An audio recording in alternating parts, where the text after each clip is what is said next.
Hello students, मैं हूं लखविंदर सिंह और मेरे यूट्यूब चैनल 100 में आप सभी लोगों का स्वागत है। मुझे आप सोच रहे होंगे कि मैंने पहली वीडियो में मेरे यूट्यूब चैनल का नाम कुछ और बोला था। किसी कारण के वजह से मुझे वो नाम चेंज करना पड़ रहा है, इसलिए मैं अब हमारे चैनल का नाम रख रहा हूँ 100 का मीनिंग तो आप समझते ही होंगे कि 100 आउट ऑफ 100 तो लेकर आएंगे ना। मेरा प्रॉमिस है कि आपको 100 ही दिलाऊंगा अगर आप मेरे साथ बने रहेंगे और मेरे को फॉलो करेंगे तो।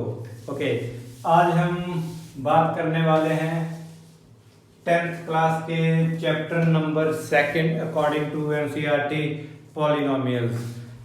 तो पॉलिनोमियल्स की बात हम कुछ स्टेप्स में करेंगे। पहले हम स्टेप वाइज समझेंगे, क्या क्या आएगा उसको याद रखेंगे। ओके, पहले हम बात करते हैं पॉलिनोमियल्स क्या होती हैं। ओके, पॉलिनोमियल्स क्या होती हैं, जैसे मैं इधर लिख लेता हूं 3।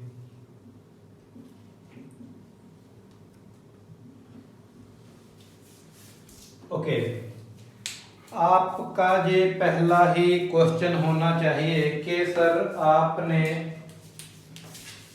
जहां पे जो x लिखा है इसे क्या बोलते हैं, क्यों लिखा है।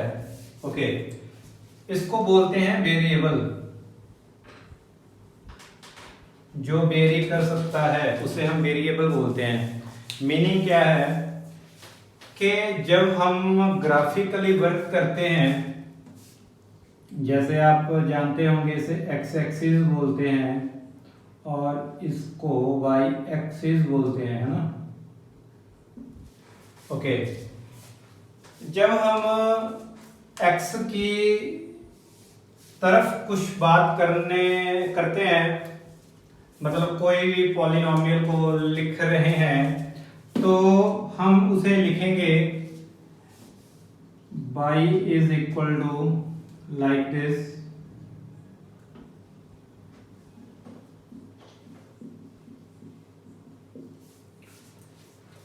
अब आप पूछोगे सर पहले तो आपने px लिखा था और ये y लिख दिया। बताता हूं, देखो अगर हम x की कोई भी वैल्यू पुट करें, x की कोई भी वैल्यू पुट करें, मैं कहता हूं कि 1 पुट कर लो। ओके, x की जगह पे 1 पुट किया मैंने इधर, तो वैल्यू क्या आई x की जगह पे 1 पुट करने के बाद।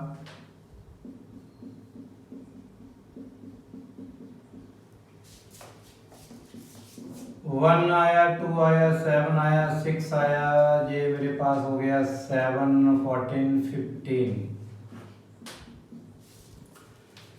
15 नहीं आएगा ना, 6, 14, 15, 16, सॉरी 16। तो ये देखो मेरे पास आंसर जो आ रहा है वो 16 आ रहा है, मगर मैंने x की वैल्यू क्या पुट की थी, 1। मीनिंग ये है कि जो ये 16 आई है ये मेरी y की वैल्यू आई है, क्योंकि इधर मेरा 16 आया है, मैंने इधर क्या लिखा है y, तो मैंने x की वैल्यू तो 1 पुट की थी, मेरा आंसर आ रहा है y की वैल्यू 16। तो जब हम ऐसे ही x की डिफरेंट वैल्यू लेंगे तो ग्राफिकली हमारे पास कोई पॉइंट आ जाएंगे, है ना, अलग अलग से पॉइंट आ जाएंगे जैसे, और उन पॉइंटों को मिलाएंगे ऐसे और कोई ग्राफ तैयार हो जाएगा, तो इसे हम बोलते हैं पॉलिनोमियल। इसके लिए ही ये x लिया होता है और कुछ कोई बात नहीं है। आपकी बुक में x की जगह कभी s होगा, कभी t होगा, कभी p होगा, तो जो भी वेरिएबल होगा वो एक ही होगा। ऐसे नहीं है कि एक क्वेश्चन में ही वो y भी डाल देगा, p भी डाल देगा, q भी डाल देगा, ऐसा नहीं होगा। एक तरफ राइट हैंड साइड आपको एक वेरिएबल ही दिया होगा। ये तो बात होगी कि x क्यों दिया होता है। ओके, फिर हम बात करते हैं कि मैं इसको साफ कर देता हूं थोड़ा। फिर हम बात करते हैं कि जब पॉलिनोमियल कोई बनती है तो टर्म्स का प्लस करके हम पॉलिनोमियल को बनाते हैं। टर्म्स का प्लस कैसे? जैसे ये वाली मेरी एक, मैं से भी साफ कर देता हूं, ये वाली एक टर्म हो गई, मैं इसे बोलूंगा टर्म 1, इसे बोलूंगा टर्म 2, इसे टर्म 3, इसे बोलूंगा कि टर्म 4। टर्म को प्लस करें या माइनस करें, इस जहां पे माइनस भी हो सकता है, जरूरी नहीं कि इधर प्लस ही होगा, इधर माइनस भी हो सकता है। तो टर्म को प्लस करे जाएंगे और हमारे पास एक पॉलिनोमियल तैयार हो जाएगी। अब क्वेश्चन ये आता है कि ये टर्म्स कितनी हो सकती हैं? क्या एक होंगी, दो होंगी, तीन होगी या 100 होगी, कितनी होगी? ये डिपेंड करता है इसके ऊपर। ये क्या है? पावर। ये पावर के ऊपर डिपेंड करता है कि हमारे पास उसकी टर्म्स कितनी होंगी। ऐसा नहीं होता कि अगर 3 पावर है उसमें 4 ही पॉलिनोमियल होगी, कम भी हो सकती है, इससे कम भी हो सकती हैं, मगर इससे ज्यादा नहीं होगी। इससे ज्यादा क्या होगी? ये अगर इधर पावर 3 पाया है, मैंने 3 डाला हुआ है, एक तो 2 डाला है, फिर 1, फिर कुछ भी नहीं। कुछ भी ना होने का मतलब ये है कि यहाँ पे x है और उसकी पावर है 0। 0 से बाद आ जाएगा नेगेटिव। आपको सभी को पता है कि 0 को बाद तो सर नेगेटिव आता है। तो बात नोट करने वाली है, 9th क्लास में भी पढ़ा होगा आपने, जो हमारी पावर होती है, पावर ऑफ पॉलिनोमियल,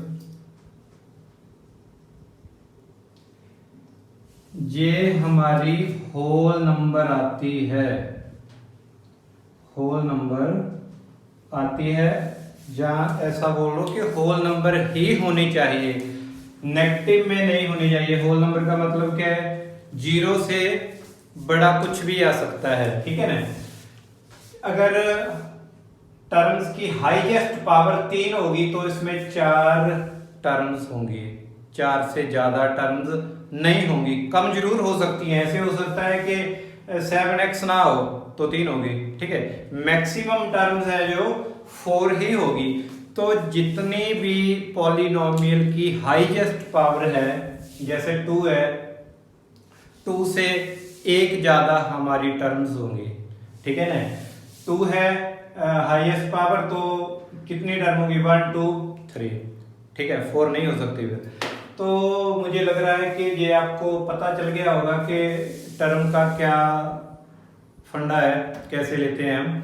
+1 में थोड़ा फिर बायनोमियल में सीखेंगे इसको कि ये टर्म कैसे डिफाइन की जाती है पावर की, पावर आने के बाद। फिर मैंने ये बता दिया है आपको कि इसकी पावर होल नंबर ही होनी चाहिए, कभी भी नेगेटिव में नहीं होनी चाहिए। कभी 1 मार्क्स क्वेश्चन आ जाता है, ऐसे कोई पॉलिनोमियल दी होगी, आपको पूछेगा कि ये पॉलिनोमियल है या नहीं, ऐसे कोई लिख देगा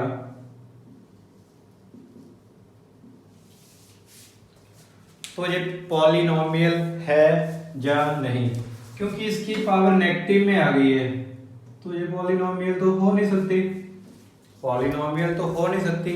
उसकी पावर ओनली ही हमारे पास होल नंबर होनी चाहिए। होल नंबर के सिवाय कुछ भी हो, रैशनल नंबर हो, नेगेटिव में हो, तो हम उसको पॉलिनोमियल नहीं बोलेंगे, ठीक है।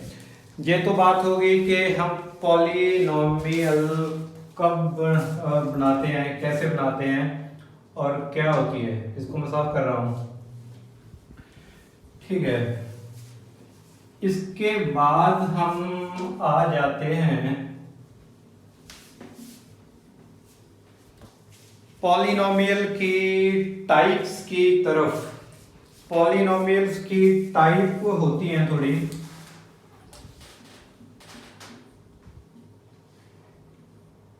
क्योंकि पॉलिनोमियल एक कॉमन नेम है, जैसे हम ह्यूमन हैं, ठीक है ना, ऐसे ये पॉलिनोमियल है, सभी को हम ह्यूमन बोलते हैं बंदों को ना, ऐसे ही हम इनको पॉलिनोमियल बोलते हैं।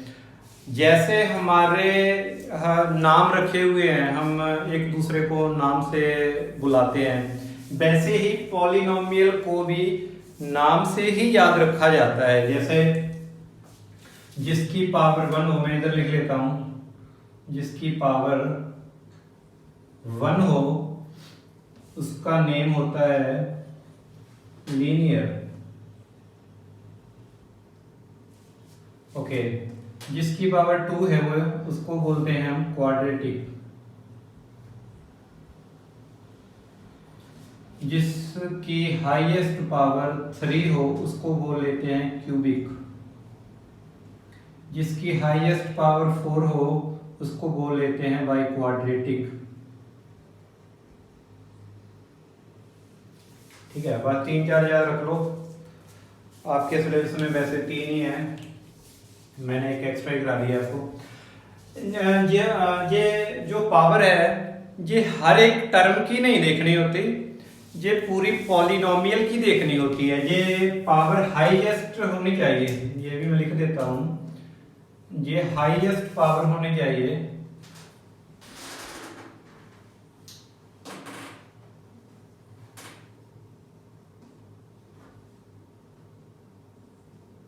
हाईएस्ट पावर ऑफ पॉलिनोमियल, ठीक है। ये हमारी हो गई, हम याद रख सकते हैं ऐसे कि लीनियर जिसकी पावर 1 हो, क्वाड्रेटिक जिसकी पावर 2 हो, क्यूबिक जिसकी पावर 3 हो, बाय क्वाड्रेटिक जिसकी पावर 4 हो। ये सभी पावर क्या होंगी? हाईएस्ट होंगी। मैं एक एग्जांपल भी एक एक की दे देता हूं, जैसे कि लिख रहा है आपके एग्जांपल,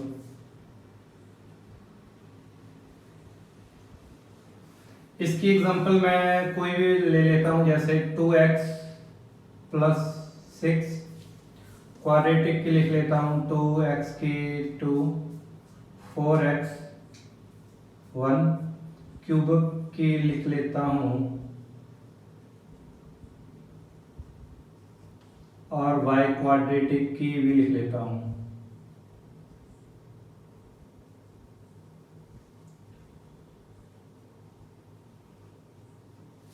ठीक है जी, ये इसकी हाईएस्ट पावर अगर हम देखेंगे तो हाईएस्ट पावर इसकी 1 है, इसकी हाईएस्ट पावर 2 है, इसकी हाईएस्ट पावर 3 है, इसकी हाईएस्ट पावर 4 है। ठीक है, ऐसे इसको याद रख सकते हैं हम। तो उसके बाद मैं बात करूंगा थोड़ी सी इसके बारे में ग्राफिकली कैसे ये काम करती हैं। ठीक है, इसको आप नोट कर लीजिए प्लीज। जैसे हमारे पास लीनियर इक्वेशन है, एक है क्वाड्रेटिक, एक है क्यूबिक। इधर मैं लिख लेता हूं नंबर ऑफ जीरोस। ये जीरोस का मीनिंग क्या होता है? ये जीरोस का मीनिंग क्या होता है?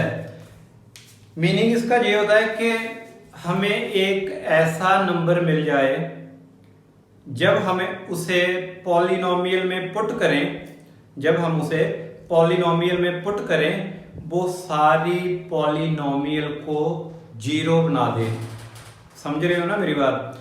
कि हम पॉलिनोमियल में जब उस नंबर को पुट करते हैं तो पॉलिनोमियल जीरो बन जाती है, इसलिए इसको क्या बोलते हैं? जीरोस बोलते हैं। याद हो गया ना? पता चल गया ये जीरोस क्यों बोलते हैं। ठीक है, कितनी होती हैं? लीनियर का मतलब है 1, तो हमारे पास नंबर ऑफ जीरोस कितनी होगी? 1। क्वाड्रेटिक का क्या मतलब होता है, जिसकी पावर 2 हो तो नंबर ऑफ जीरोस भी कितनी होगी 2। क्यूबिक क्या, नंबर ऑफ जीरोस कितनी होगी 3। बाय क्वाड्रेटिक क्या 4, जिसकी पावर 4 होती है तो नंबर ऑफ जीरोस भी कितनी होगी 4। तो बच्चों समझने की बात यह है कि पॉलिनोमियल में जितनी हाईएस्ट पावर हमारे पास आती है उतनी ही जीरोस आती हैं, ठीक है ना।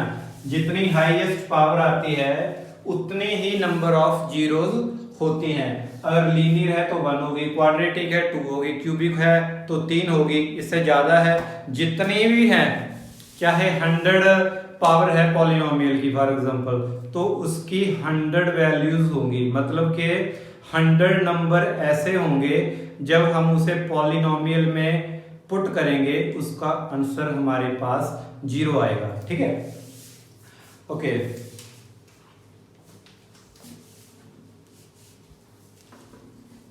इसके बाद मैं क्वाड्रेटिक और क्यूबिक के बारे में थोड़ी बात करता हूं। जैसे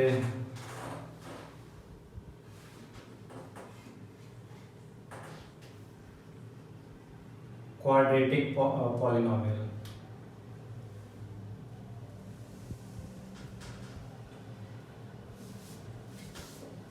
जो हमारे पास क्वाड्रेटिक पॉलिनोमियल होती है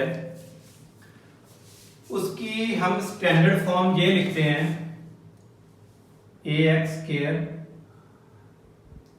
bx is equal to c, ये इसकी स्टैंडर्ड इक्वेशन है। और ये भी लिख सकते हैं a कभी भी 0 नहीं होना चाहिए। इसका क्या मीनिंग है कि अगर a 0 हो गया हमारे पास तो 0 से जिसको मल्टीप्लाई करते हैं वो भी 0 हो जाता है, तो ये तो 0 हो गया। हमारे पास तो x की पावर 2 वाली टर्म ही नहीं बचेगी, ये हमारी क्या रह जाएगी फिर लीनियर, ये क्वाड्रेटिक नहीं रहेगी। इसलिए ये बोला है कि हमारा a की वैल्यू 0 नहीं हो सकती। इसको क्या बोलते हैं, ये रह गया बीच में, जो इसको इसके आगे लिखा होता है इसको बोलते हैं कॉफिशिएंट्स। मतलब कि x² का कॉफिशिएंट क्या है a है, x का कॉफिशिएंट क्या है b है, जहां पर तो x लगी नहीं तो इसको क्या बोलेंगे, इसको बोलेंगे हम जिसके साथ x नहीं होती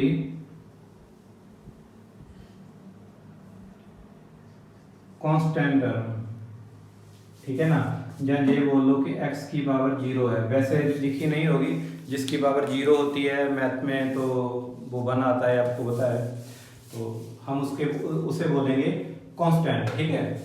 ये हमारी इसके बारे में बात थी।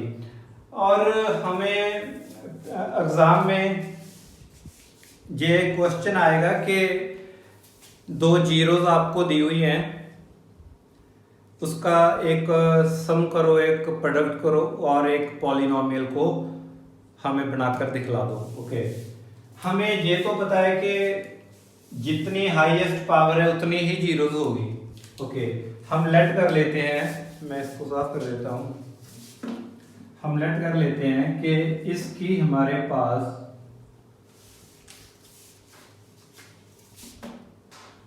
लेट कर लिया alpha and beta be the zeros. Alpha और बीटा इसकी हमने 2 जीरोस ले ली, 2 जीरोस ले ली। ओके, एक बार हमें इसका प्लस करना होता है, इसको बोलते हैं sum of zeros. Sum of zeros, जो हमारा सम ऑफ जीरोस होता है वो इक्वेशन में इक्वल आता है minus coefficient of x divide by coefficient of x², ठीक है ना। तो सम ऑफ जीरोस होती हैं, मतलब जो दो नंबर ऐसे आएंगे जब हम पॉलिनोमियल में उस नंबर को पुट करेंगे दोनों को, तो पॉलिनोमियल जीरो हो जाएगी, ठीक है। उसको हमने अल्फा बीटा मान लिया। वो इक्वल आएंगे हमारे पास, ये वेरीफाई करने के भी काम आता है। वो इक्वल आएंगे minus coefficient of x. Coefficient हमारे पास x का कितना है, b है, b coefficient of x square का कॉफिशिएंट कितना है, a। इसके आगे क्या लगा हुआ है, माइनस, ठीक है। एक हमारे पास आएगा प्रोडक्ट ऑफ जीरोस, इसको बोलते हैं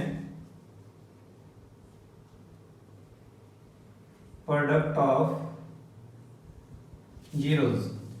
प्रोडक्ट ऑफ जीरोस हमारा होता है कांस्टेंट टर्म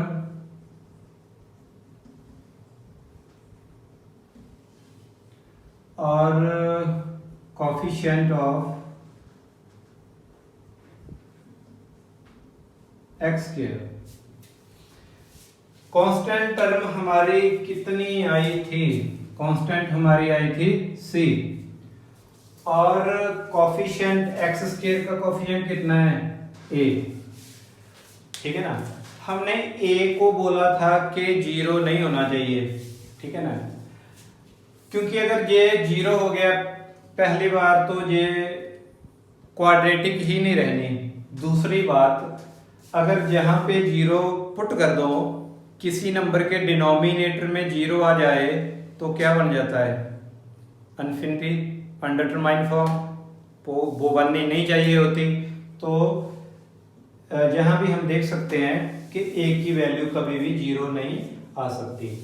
तो बच्चों ये हमारा क्वाड्रेटिक के बारे में आपको क्वेश्चन आ सकता है क्वाड्रेटिक का, जिसमें पूछेगा कि सम ऑफ जीरोस और प्रोडक्ट ऑफ जीरोस दी हैं, उसको वेरीफाई करो। वेरीफाई करने के लिए ये सब आपको करना होगा, ठीक है। मैं इसकी एक प्रैक्टिकल एग्जांपल भी दे दूंगा। चलो क्यूबिक इक्वेशन के बारे में भी बात कर लेते हैं। क्यूबिक इक्वेशन की मैं स्टैंडर्ड फॉर्म लिख रहा हूं, ax की पावर 3 bx की पावर 2 cx और d। सेम एज a कभी भी हमारा जीरो नहीं हो सकता, ठीक है। हमें इसकी हाईएस्ट पावर पता है कि 3 है, 3 है तो इसकी 3 ही जीरोस होगी। तो हम लेट कर लेते हैं alpha beta and gamma are the zeros of the polynomial. मतलब कि 3 नंबर ऐसे हैं, अल्फा बीटा गामा कोई भी हो सकते हैं, उसका नाम रख लिया। जब हम उसे पॉलिनोमियल में x की जगह पे पुट करेंगे तो इस सारी का आंसर जीरो आ जाएगा हमारे पास, ठीक है। ये मीनिंग है इसका। तो हमारे पास होता है सम ऑफ जीरोस, मतलब अल्फा बीटा और गामा, ये हमारा इक्वल आता है minus coefficient of x square divide by coefficient of x की क्यूब। ओके, ये क्या आया हमारा, minus coefficient of x square, minus लगाएंगे और एक्स स्क्वायर का कोफिशिएंट हमारे पास क्या है, b है, इसको लिख देंगे b। कोफिशिएंट ऑफ एक्स की क्यूब का कोफिशिएंट क्या है, a। ओके, इसके बाद लिखेंगे sum of the product of 2 zeros. ये न्यू है, क्वाड्रेटिक में नहीं होता है ये, तो इसके ऊपर निशान लगा लो एक खास तरह का। हम लिखेंगे अल्फा बीटा, दो का प्रोडक्ट कर दिया, बीटा गामा, गामा और अल्फा, मतलब कि हमने दो रूट्स की मल्टीप्लाई करते जाना है, पहला और दूसरा, दूसरा और तीसरा, तीसरा और पहला, और साथ में उनको क्या कर देना है, सम कर देना है उनका। तो ये हमारा इक्वल आता है coefficient of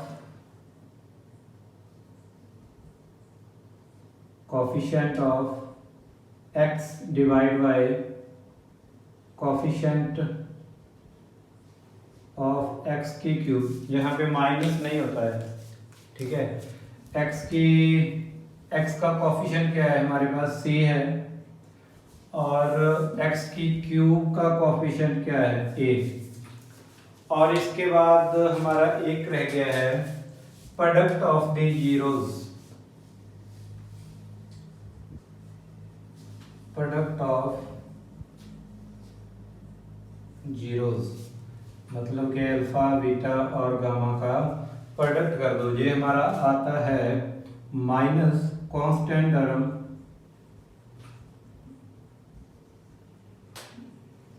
divide by coefficient of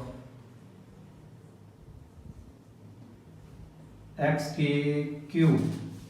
okay, constant term हमारे पास कितना है, माइनस लगेगा यहाँ पे d, और हमारा कोफिशिएंट ऑफ x की क्यूब है a। तो स्टूडेंट इसको याद करना अच्छी तरह से, क्योंकि 1 मार्क्स में कभी भी पूछ सकता है। बाकी ये हमारे जब हम सम को सॉल्व करेंगे तब भी हेल्पफुल होंगे थोड़े, तो मैं इसको नोट कीजिए। चलो आगे चलते हैं थोड़ा। ये मैंने एनसीईआरटी की एक एग्जांपल ली हुई है। इसमें बोल रहा है कि हमारे पास दो जीरोस ऑलरेडी हैं, एक जीरो का नाम है 1/4, एक का है -1, और क्वाड्रेटिक इक्वेशन बनाने को वो बोल रहा है। ओके, मेरा समझाने का इसको क्या मीनिंग है वो पता चलेगा थोड़ी देर में आपको।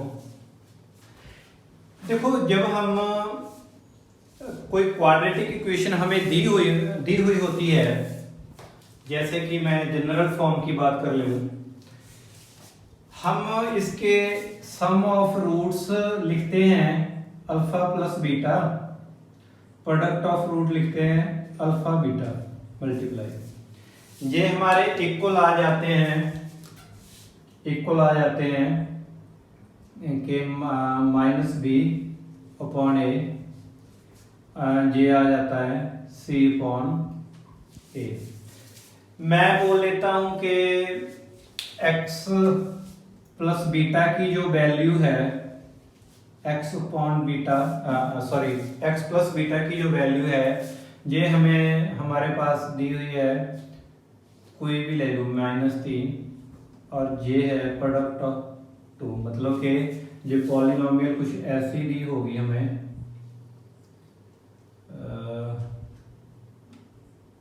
x² -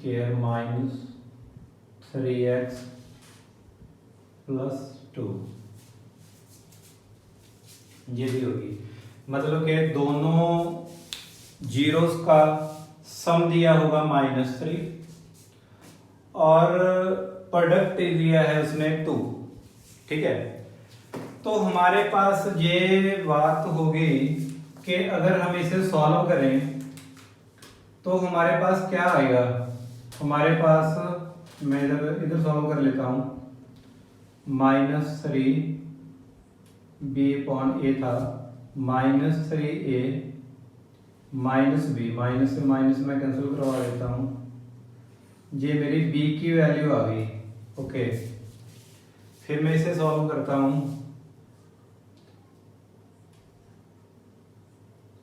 ये मेरा आ गया ये वाली वैल्यू। इसका मीनिंग ये हुआ कि मेरी b और c की वैल्यू a पे डिपेंड करती है।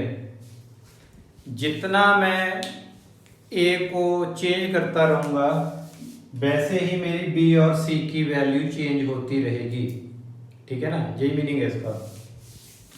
तो कहने का मतलब ये है कि मेरे पास जो पॉलिनोमियल आएगी, मेरे को नहीं पता कि ए की वैल्यू क्या है उसमें, ठीक है। कोई बच्चा बोलता है कि मैं मान लेता हूं कि इस नंबर 1 में ए की वैल्यू, इफ ए की वैल्यू इज 1, तो मेरे पास बी की वैल्यू क्या आएगी 3, सी की वैल्यू क्या आएगी 2। फिर अगर मैं मान लेता हूं ए की वैल्यू 2, ओके, ए की वैल्यू 2 मान ली, बी की वैल्यू आ जाएगी मेरे पास 6, सी की वैल्यू कितनी आएगी मेरे पास 4। ऐसे मैं कितने नंबर चूज कर सकता हूं, मान सकता हूं। ये तो इनफाइनाइट है, मैं तो कोई भी नंबर ले सकता हूं। तो मेरे कहने का मतलब ये है मेरे भाई, जो ये पॉलिनोमियल होती है,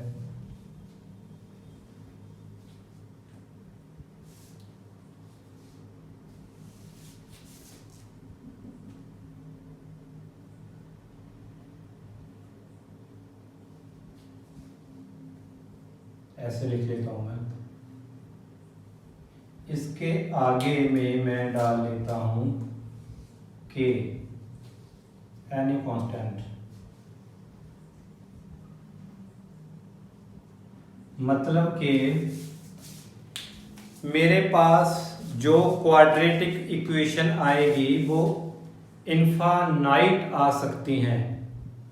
जैसे मैं के को चेंज करता रहूंगा, के की वैल्यू डिफरेंट आती रहेगी, वैसे वैसे ही मेरे पास ये चेंज होती रहेगी। क्योंकि हमने देख लिया ना, हमारा बी और सी ए पे डिपेंड करता है। जैसे मैं ए को चेंज करता हूँ वैसे बी चेंज हो जाता है, वैसे सी चेंज हो जाता है। तो इस फार्मूले को याद रखना कि जब हमें कोई दो रूट्स दिए होते हैं, मतलब सॉरी जीरोस दी होती हैं, जैसे ये दिए हैं, एक बार एस एस एस एस का मतलब क्या है, सम, उन दोनों का सम कर देना है, पी कर देना है। पी का क्या मतलब है, उनका दोनों का प्रोडक्ट कर देना है। तो हमारे पास ये दी हुई थी दोनों ही, मैं इसको लिखता हूं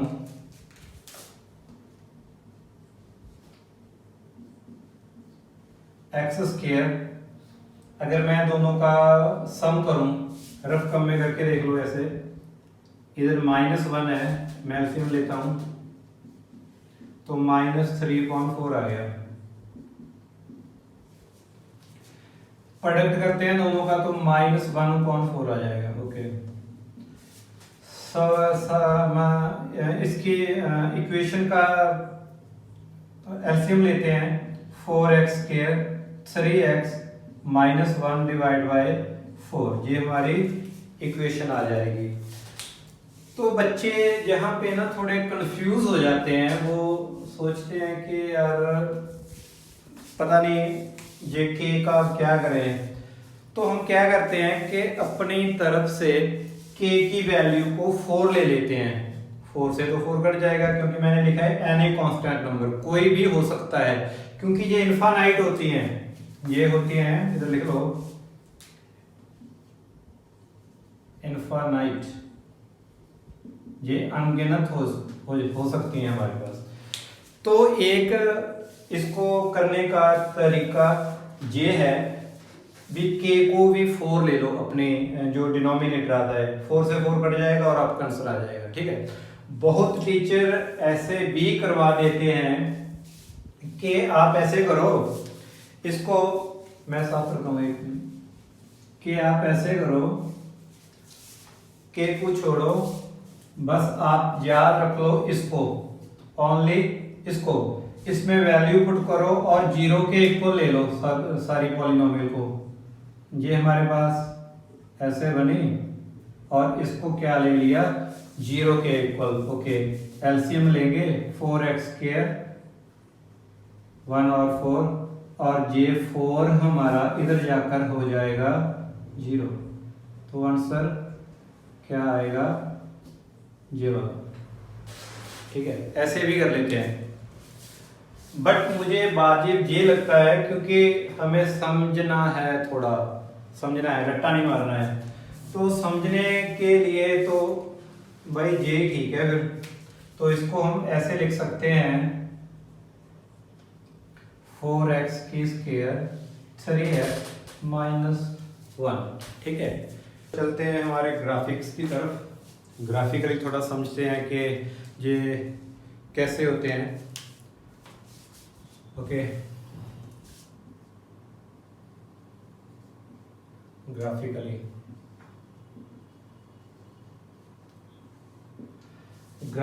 में पहले हम लीनियर की बात करेंगे, फिर क्वाड्रेटिक की, फिर क्यूबिक की। ओके, पहले मैं लीनियर की ही बात करने वाला हूँ। लीनियर पॉलिनोमियल, जैसे कि मैं लीनियर पॉलिनोमियल x माइनस 1 ले लेता हूँ। ओके,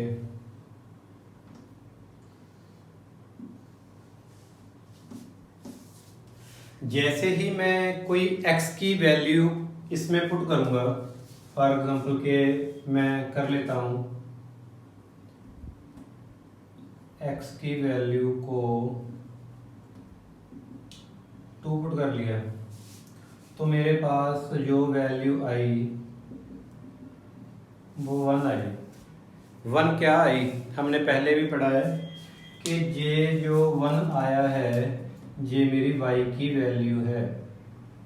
ये क्या है, मेरी y की वैल्यू है। तो मेरे पास एक पॉइंट आ गया जिसमें x की वैल्यू 2 है और y की वैल्यू 1 है। ओके, मैं इधर मेंशन कर लेता हूँ, पॉइंट आया है मेरे पास x की वैल्यू 2 और y की वैल्यू 1। दोबारा से मैं फिर कोई और मान लेता हूँ, जैसे x की वैल्यू पुट कर लो आप, चाहे माइनस की कर लो, कोई बात नहीं, -1 पुट कर लिया। ओके, जहाँ पे पुट करना है -1 को अगर पुट करूँगा मैं, तो मेरे पास आंसर आ जाएगा -2, मतलब कि y की वैल्यू आ जाएगी -2। ये पॉइंट मेरा बन गया, x की वैल्यू मैंने -1 ली थी और -2 y का आ गया। इसी तरह से मैं जितने भी चाहूँ पॉइंट ले सकता हूँ x की वैल्यू के, x की वैल्यू को लेट कर सकता हूँ, वैसे मेरे पास y की वैल्यू आती जाएंगी। ग्राफ में देखते हैं कि इन पॉइंट के आने से क्या होता है। ओके, x की वैल्यू 2 मैं इधर मेंशन कर लेता हूँ थोड़ा, 1 2 3 4 5 तक लिख लेता हूँ। एक मुझे चाहिए माइनस का ही। ओके, -1 -2 इधर लिखता हूँ, -3 -4 -5। इसको भी थोड़ा एक्सटेंड कर देते हैं, इसके ऊपर भी मार्क कर लेते हैं -1 -2 -3 -4 और -5। ठीक है, ऊपर मैंने नहीं लिखा है, चलो लिख लो, लिखना है तो 1 2 3 4 5। अब देखो x की वैल्यू मेरे पास थी 2 और y की वैल्यू कितनी आ रही है 1। x की वैल्यू 2 आ रही है और y की वैल्यू 1 आ रही है, मतलब कि इधर मेरा एक पॉइंट हो गया, मैं उसको नाम दे देता हूं कोई a। ओके, उसके बाद मेरे x की वैल्यू -1 आ रही है और y की वैल्यू -2 आ रही है, मतलब कि जहां पे x की वैल्यू, और इसको नाम देते हैं b।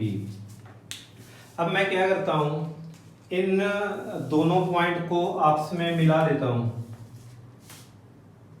आप स्केल से कर लेना, मैं ऐसे रफली कर रहा हूं। ऐसी हमारी एक लाइन बन जाएगी। मेरा समझाने का मीनिंग यही था कि जब हम कोई लीनियर इक्वेशन लेते हैं तो ग्राफ में जो पिक्चर बनकर तैयार होती है वो एक स्ट्रेट लाइन की होती है। मतलब कि जब भी हमारे पास लीनियर इक्वेशन आएगी, ग्राफ में हमारे पास एक स्ट्रेट लाइन ही बनेगी। ठीक है, क्या बनेगी? Straight line. एसटी भी बोल देते हैं, एसटी लाइन, स्ट्रेट लाइन। ठीक है, जब भी हमारे पास लीनियर आएगी तो क्या बनेगी? एक स्ट्रेट लाइन। वो स्ट्रेट लाइन कैसे भी हो सकती है, मतलब कि उसकी डायरेक्शन कोई भी हो सकती है। जैसे ये स्ट्रेट लाइन ऐसे बनी है, तो ये भी हो सकता है कि मेरे पास ग्राफ में जो लाइन बनेगी वो ऐसे बन जाए, ऐसे बन जाए, जहाँ मैं कह लूँ कोई मेरे पास पैरेलल लाइन बन जाए जो जहाँ ऐसे बन जाए, मगर वो स्ट्रेट ही होएगी। ऐसे नहीं कि वो ऐसे ऐसे ऐसे ऐसे हो जाएगी, जिगजैग नहीं होगी। ठीक है, वो स्ट्रेट ही बनेगी। मेरे समझाने का मीनिंग यही था। जब हमारे पास कोई लीनियर इक्वेशन आएगी तो ग्राफ में स्ट्रेट लाइन ही बनेगी। हाँ, एक बार और वो बात ये है कि हमारे पास कांस्टेंट अगर ना हो फिर क्या होगा? अगर हमारे पास कोई कांस्टेंट ही ना हो, जैसे मैं कहता हूं कि ये एक माइनस एक हमारे पास नहीं है, मैं इसको साफ करता हूँ, एक मिनट। मेरे पास ये माइनस एक नहीं है, तो फिर क्या करेंगे?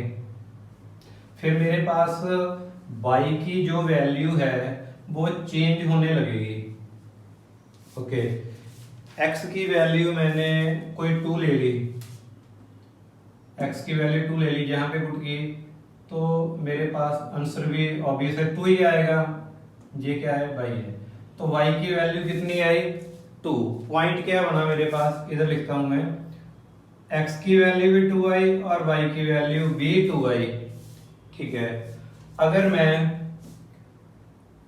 इफ लिख लेता हूं, मैं जब पुट लिख लेता हूं, जब अगर मैं पुट करता हूं x की वैल्यू को 0, गौर से समझना मेरी बात को, x की वैल्यू को 0 इधर पुट कर देता हूं, तो मेरे पास आंसर भी क्या आएगा? 0। पॉइंट क्या हुआ?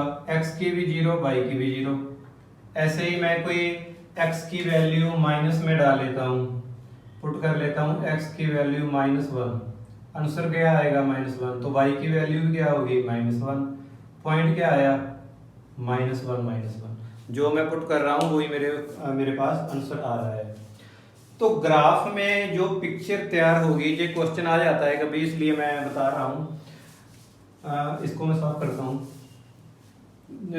जो ग्राफ में पिक्चर ऐसी बनेगी, क्या तैयार होगा?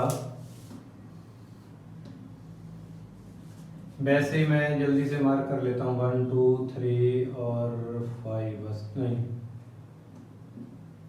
-1 -2 -3, 1 2 3 4, -1 -2 -3 -4। ठीक है, मेरे पास पॉइंट आया, x की वैल्यू भी 2 और y की वैल्यू भी 2।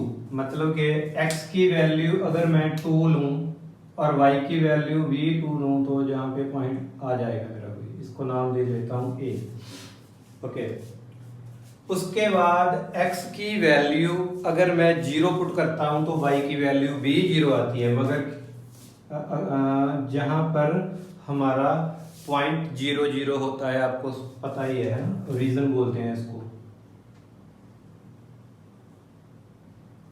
ओके, अगर मैं x की वैल्यू -1 ले लेता हूं, y की वैल्यू भी -1 आती है।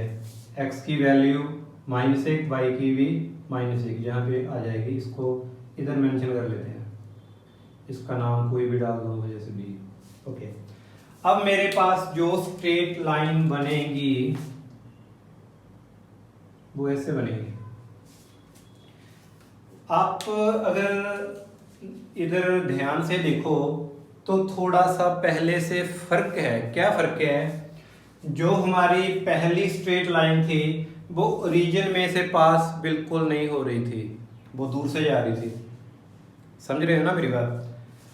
और ये वाली स्ट्रेट लाइन ओरिजिन में से जा रही है, तो कंक्लूजन क्या निकल कर आया भाई कि अगर लीनियर इक्वेशन में कोई कांस्टेंट नंबर नहीं है, ध्यान से सुनना, गौर करना मेरी बात को, कि अगर लीनियर इक्वेशन में कोई कांस्टेंट नंबर नहीं है तो वो लाइन हमेशा ही हमारी ओरिजिन में से ही पास करेगी, ठीक है ना, वो ओरिजिन में से ही पास करेगी। ये क्वेश्चन आएगा पेपर में भी, ये लाइनें दी होंगी, कौन सी लाइन है जो ओरिजिन में से पास करती है। तो आपने क्या याद रखना है कि वो वाली लीनियर इक्वेशन पास करेगी जिसमें कोई कांस्टेंट नंबर नहीं दिया हुआ है, ठीक है, ऐसे ही कोई दी होगी। हाँ, एक बार और है, वो ये है कि अगर हमें यहाँ पे माइनस दिया होता, इसका मल्टीपल -1 दिया होता, जहाँ कोई भी नंबर दिया होता माइनस में दिया होता, फिर क्या होता, फिर ये होता कि मैं x की वैल्यू पॉजिटिव में पुट कर रहा हूं और मेरा आंसर जो आ रहा है वो नेगेटिव में आ रहा है, जीरो को तो कोई फर्क नहीं पड़ेगा। अगर मैं x की वैल्यू नेगेटिव में ले रहा हूं तो y की वैल्यू पॉजिटिव में आ जाएगी, ये फर्क पड़ेगा।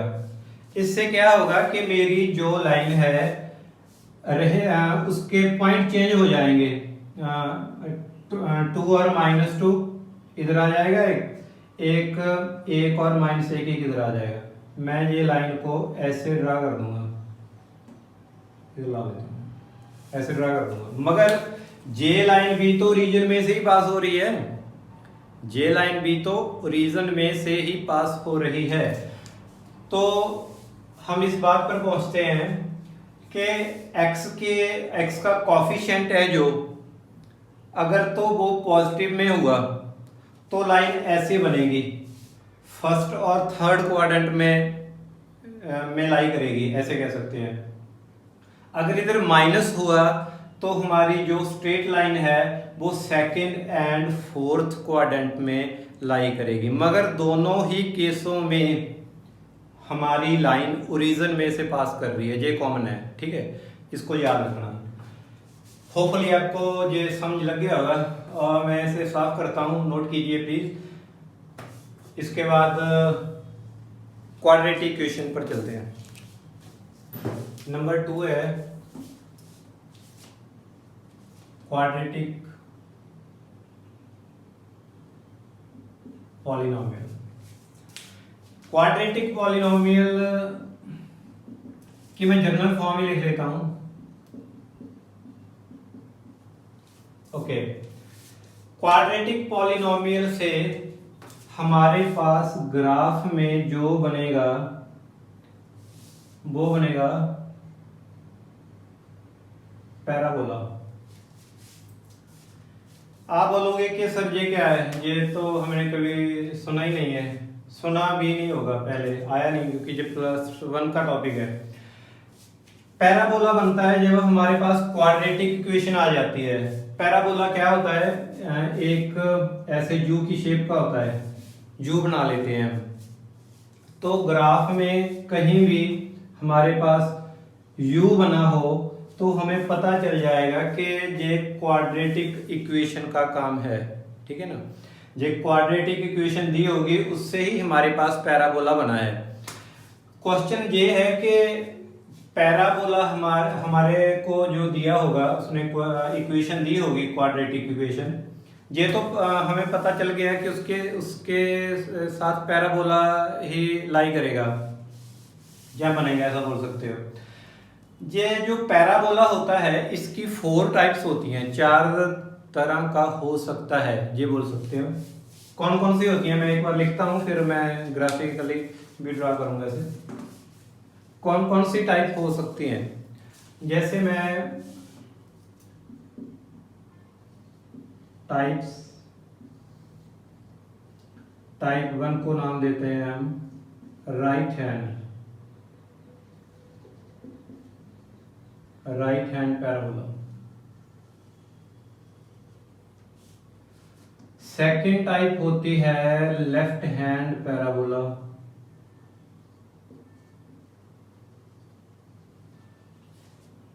और थर्ड टाइप होती है upward parabola.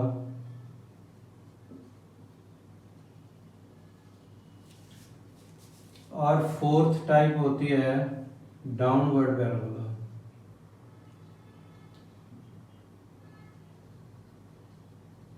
Downward parabola, okay. इसकी 4 टाइप्स को याद रखना, right hand, left hand, upward and downward, ठीक है। इसकी मैं शेप भी बना देता हूं साथ में, थोड़ी थोड़ी इधर। अगर हमारे पास कोई राइट हैंड पैराबोला होगा तो वो ऐसा बना होगा। अगर हमारे पास लेफ्ट हैंड पैराबोला हुआ तो वो ऐसा होगा। अगर अपवर्ड पैराबोला हुआ तो ऊपर को जाएगा ऐसे, अपवर्ड। डाउनवर्ड पैराबोला हुआ तो वो नीचे को आएगा ऐसे। मगर एक बात कॉमन है कि इन 4 टाइप्स में सभी की शेप जू की ही बन रही है, जू के जैसा बन रहा है, ये बोल सकते हैं।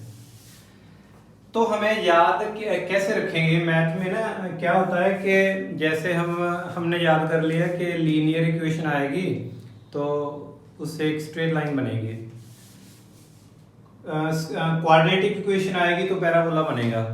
तो कुछ हमारे पास ऐसी इक्वेशंस होती हैं जिससे हम फाइंड कर लेते हैं, हमें पता चल जाता है कि इससे क्या बनेगा, वो आगे +1 में पढ़ेंगे यार। अब फिलहाल इनको ही याद करो। मैं इधर लिखता हूं, इसकी स्टैंडर्ड इक्वेशन लिख देता हूं। इसकी स्टैंडर्ड इक्वेशन जो होती है राइट हैंड पैराबोला की, बाई स्क्वायर 4ax, इसकी होती है बाई स्क्वायर -4ax। इसकी लिख सकते हैं x square 4ay, x square -4ay। जो ये 4a मैंने लिखा हुआ है ये डिफरेंस होता है इसकी दोनों साइड के बीच का, मतलब ये डिफरेंस होता है। इसको लेटस रेक्टम बोलते हैं। ये +1 का टॉपिक है तो चलो फिर भी मैं एक बार लिख देता हूं। इसको लेटस रेक्टम बोलते हैं, इसलिए ये 4a हर एक में ही आ रहा है। हमें जो क्वेश्चन आएगा वो ये आएगा कि एक इक्वेशन दी होगी और हमने ये फाइंड करना है कि इस इक्वेशन का क्या बनेगा, लेफ्ट हैंड पैराबोला या राइट हैंड या अपवर्ड या डाउनवर्ड। आप अगर ध्यान से देखो ये 2 बातों पर डिपेंड करता है। एक तो कि अगर इधर x आ गया दोनों में, तो x एक्सिस के ऊपर लाई कर रहा है, ये भी x एक्सिस के ऊपर लाई कर रहा है और ये भी x एक्सिस के ऊपर लाई कर रहा है। अगर इधर बाई आ गया तो ये ऊपर या नीचे, तो बाई एक्सिस ऊपर या नीचे ही होता है, तो ये ऊपर या नीचे होगा, अप होगा या डाउन होगा। ओके, मैं इधर लिख भी देता हूं कि आपने तो याद रखनी है बातें। एक तो ये बनेगा हमारा x एक्सिस के ऊपर, ओके। दूसरी बात ये याद रखनी है कि ये प्लस का बनेगा या माइनस का बनेगा। ये देखो अगर ये हमारा प्लस का बन रहा है, मतलब इसके आगे प्लस आ रहा है, a को बोल लो a प्लस का आ रहा है। अगर a प्लस का आ रहा है तो राइट हैंड ही है मेरा, क्योंकि मेरे पास ग्राफ में जो right hand side x axis होती है वो प्लस की ही होती है। अगर मेरे पास नेगेटिव आ रहा है तो x एक्सिस ग्राफ में लेफ्ट साइड में क्या होती है, नेगेटिव की होती है, मतलब कि a अगर मेरा नेगेटिव का है, ओके। अगर मेरे पास j दोनों आ रहे हैं तो या अप जाएगा या डाउन जाएगा, ये किस पे डिपेंड करता है, इस बाई पे डिपेंड करता है। ये स्क्वायर तो हमें पता चल जाएगा कि दूसरी साइड स्क्वायर में लिखा होगा, ओके। जब हम कोई भी क्वेश्चन करेंगे तो मुझे लग रहा है कि वे 90% इधर x ही होगा, जरूरी नहीं मगर x ही होगा। अगर x स्क्वायर है तो ये देखो x स्क्वायर हमारे पास अपवर्ड या डाउनवर्ड पैराबोला ही बनेगा। तो ये वाली तो कम चांस है, ये मैं बताऊंगा। तो हमारे पास अप या डाउन ही बनेगा। ये किस पे डिपेंड करता है? ए पे डिपेंड करता है। अगर ए आया पॉजिटिव का तो हमारे पास बनेगा अपवर्ड पैराबोला। अगर ये आया नेगेटिव का, ए को बोल लो, ए नेगेटिव का आया तो बनेगा डाउनवर्ड पैराबोला। तो क्या याद रखना है? याद रखना है कि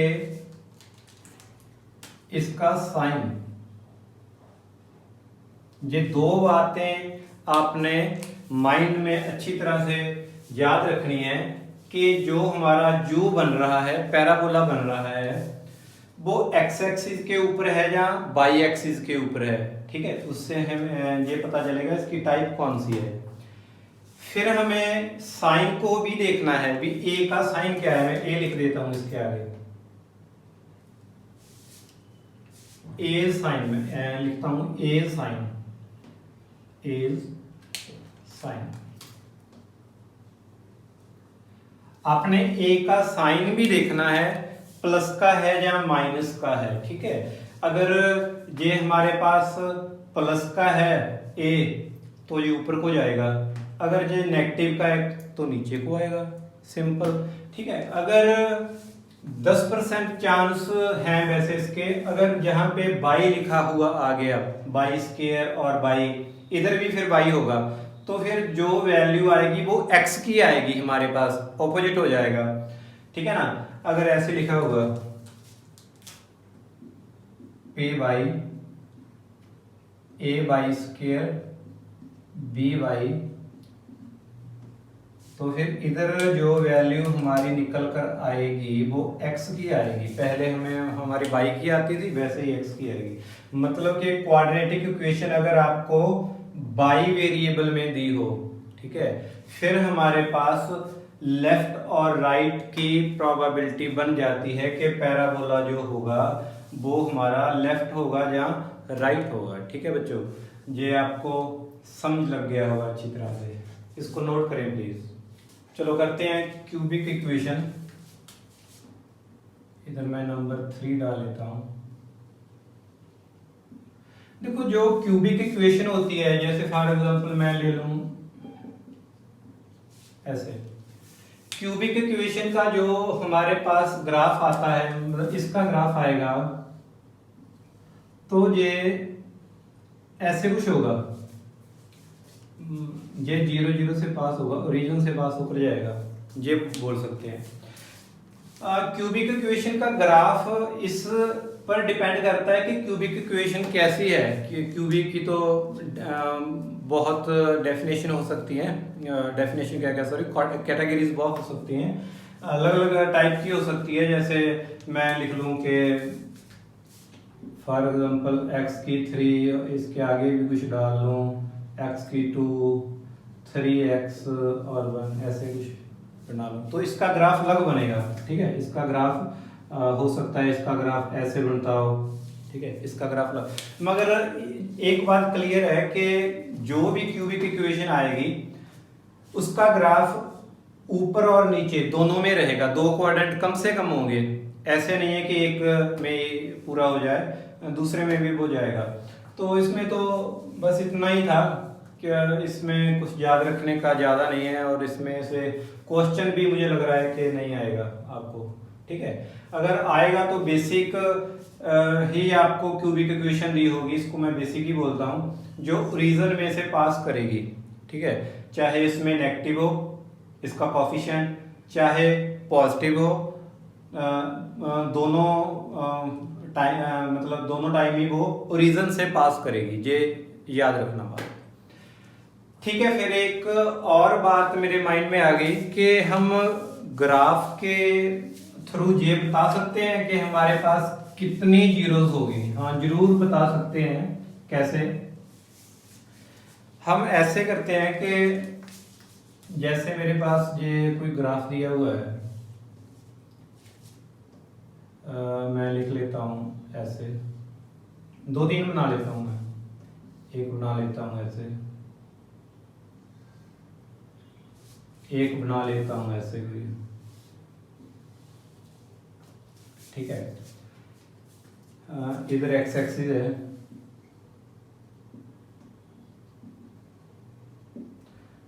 कुछ उसने हमें एग्जाम में पूछा होगा कि ऐसे कोई ग्राफ बनाकर दे देगा, पिक्चर बनाकर दे देगा ग्राफ की। वो पूछेगा कि इसकी कितनी जीरो आ सकती हैं। एक में और बनाता हूं, ऐसे भी लिख सकता हूं, जैसे इसको टच करके फिर चला गया। ओके, जितनी बार मेरा ग्राफ एक्स एक्सिस को कट करेगा या टच करेगा, चाहे कट करे या टच करे, एक ही बात है, इसको इंटरसेक्ट बोलते हैं हमें, ठीक है। इसको क्या बोलते हैं? इंटरसेक्ट, कट करने को।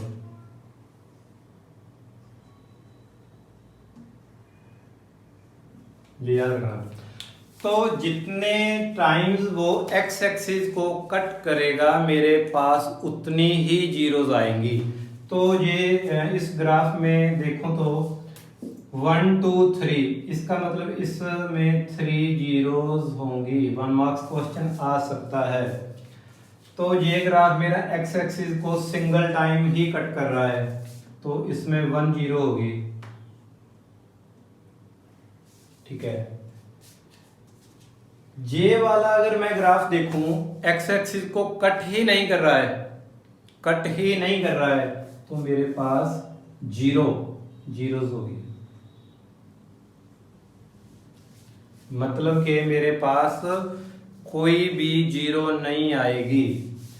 इसको मैंने जानबूझकर लिखा है, कभी कभार बच्चे बोल देते हैं कि सर ये तो टच कर रहा है, कट नहीं कर रहा है। तो एक ही बात है, ये एक्स एक्सिस को एक बार टच करके फिर चल जाता है, तो 1 जीरो होगी, ठीक है बच्चों। इधर मैं ये लगा दिया, इसको याद रखना, और याद रखेंगे तो हमारा 1 मार्क्स बन जाएगा, ठीक है ना। ये सिंपल है, ये आएगा मुझे लग रहा है। इसको नोट करें, और फिर एक और रहता है समझाना, उसको करते हैं। चलो देखते हैं। ऐसे भी हमारे पास कोई 2 पॉलिनोमियल्स होगी, वो बोलेगा कि px को qx से डिवाइड करवाएं। ये सब्जेक्टिव क्वेश्चन था, वैसे पहले आ जाता था ऐसा, तो एक बार मैं करवा देता हूं फिर भी। चलो, px को हमने qx से डिवाइड करना है। हमने ये पहले भी पढ़ा है, 8th में था शायद, आपको 8th या 8th में था शायद। ओके, इस पॉलिनोमियल को अगर हम ध्यान से देखें, हमारे पास x की 3 नहीं है, पावर x की 3 नहीं है, तो हम क्या करते हैं, अपनी तरफ से इधर मैं लिख लेता हूं 0 x की 3, क्योंकि मैंने पॉलिनोमियल को एक बार पूरा लिखना है। इसको लिखता हूं, सॉरी, -3x² 4x 5, ठीक है जी। और qx को मैं लिख लेता हूँ x² -x में आगे लिख लेता हूँ +1, ठीक है जी। अब डिवाइड करते हैं इसको। डिवाइड करने के लिए हमें पहले चाहिए x की 4, तो मेरे पास तो x की 2 है, तो इधर आ जाएगा x की 2। जो रिक्वायर्ड होता है वो हम डाल लेते हैं इधर। x की 2 को मैं इस सारे जो पॉलिनोमियल मुझे दी हुई है, इससे मल्टीप्लाई कर लेता हूं। ये मेरे पास आ जाएगा x का 4 -x की क्यूब प्लस x का स्क्वायर, और फिर मैं इसके साइन चेंज कर लेता हूं, ये माइनस, ये प्लस, ये माइनस। एक बात और, ये साइन चेंज क्यों करते हैं बता सकते हो? क्योंकि हमारे पास बिल्कुल सिंपल सा लॉजिक है कि मैथ में अगर कुछ कट करना हो, कट का मीनिंग के 0 लेकर आना हो प्लस में, तो एक टर्म प्लस की चाहिए, एक माइनस की चाहिए। इसीलिए मैं ये साइन चेंज कर लेता हूँ। पहले ये मेरे पास दोनों ही प्लस के थे, अब क्या हुआ, एक प्लस का एक माइनस का, तो मैं इसे क्या कर लेता हूँ, करता हूँ, इसको कट कर देता हूँ ऐसे, तो फिर क्या आया मेरे पास, देखते हैं। 0x की क्यूब और प्लस x की क्यूब, इसको रिग्रेट कर देना है, मतलब इग्नोर कर देना है आपने, ये नहीं माननी, ये वाला साइन ही मेंशन करना है। तो ये आ जाएगा मेरे पास x की 3, मतलब 1x की 3 आएगा इसका कॉफिशिएंट। इसका कॉफिशिएंट 1 तो होता ही है, कुछ भी अगर ना लिखा हो तो 1 कॉफिशिएंट होता है। तो ये बन जाएगा -3 -1, ये बन जाएगा -4x की स्क्वायर। ठीक है, फिर मैं इसको उतार लेता हूँ, 4x + 5। अब मेरे को चाहिए x की पावर 3, मगर मेरे पास है x की पावर 2 हाईएस्ट। तो क्या करते हैं, मैं ब्लू से लिख लेता हूँ, -x मेरे को चाहिए। साइन भी मेंशन करना है इसका, क्योंकि बच्चे काफी गलती कर देते हैं साइन की वजह से। +x को मैं इससे मल्टीप्लाई कर लेता हूं। जब मैं +x को इससे मल्टीप्लाई करूंगा तो ये बन जाएगा x की 3 -x की स्क्वायर प्लस x, यही बनेगा ना। ठीक है, फिर मैं इसके साइन चेंज कर लेता हूं, माइनस प्लस माइनस। ठीक है जी, फिर हम लाइन लगाते हैं और x की क्यूब को कट कर देते हैं, क्योंकि ये प्लस का है ये माइनस का है। जैसे हमारे पास क्या आया, हमारे पास आ गया ये -4 और प्लस का 1, ये बन जाएगा -3x², ये बन जाएगा प्लस का 4 माइनस का 1, ओके, प्लस का 3x। जो पीछे वेरिएबल होता है वो सेम ही होना चाहिए, फिर हम प्लस माइनस करते हैं। ठीक है, और ये 5 को ऐसे ही लिख लेते हैं। अगर आप ध्यान से देखो तो मुझे चाहिए -3x की स्क्वायर। मेरे पास x की स्क्वायर तो है, क्या नहीं है, -3 नहीं है, तो इधर लिख लेते हैं -3।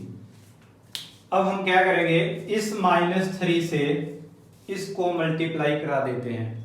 इसको मल्टीप्लाई कराएंगे तो हमारे पास आ जाएगा -3x की स्क्वायर माइनस, और ये वाला माइनस माइनस प्लस हो जाएगा, +3x, जे माइनस का और जे प्लस का, -3। साइन चेंज कर लेते हैं इसके, हम डाल लेते हैं भैया जी प्लस माइनस प्लस, और इसको कैंसिल करवा देते हैं। कैंसिल करवाएंगे तो ये कैंसिल हो जाएगा, एक माइनस का है एक प्लस का है, ये भी कैंसिल हो जाएगा। ठीक है, तो हमारे पास क्या आया कि अगर प्लस का 5 और प्लस का 3, 8 मेरे पास आ गया। क्या मैं 8 से आगे जा सकता हूँ? नहीं जा सकता, क्योंकि मेरे पास जो पॉलिनोमियल उसने दी है वो क्वाड्रेटिक की फॉर्म में है, और जो आया मेरे पास वो कांस्टेंट नंबर बच गया है। इसको रिमाइंडर बोलते हैं ना, इसको आर लिख देते हैं। तो ऐसे ये डिवाइड करते हैं।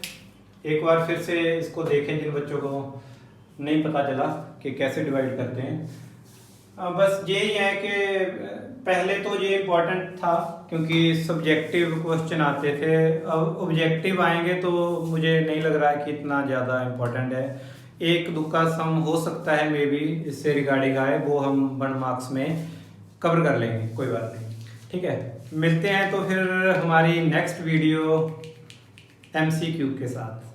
तब तक के लिए नमस्कार।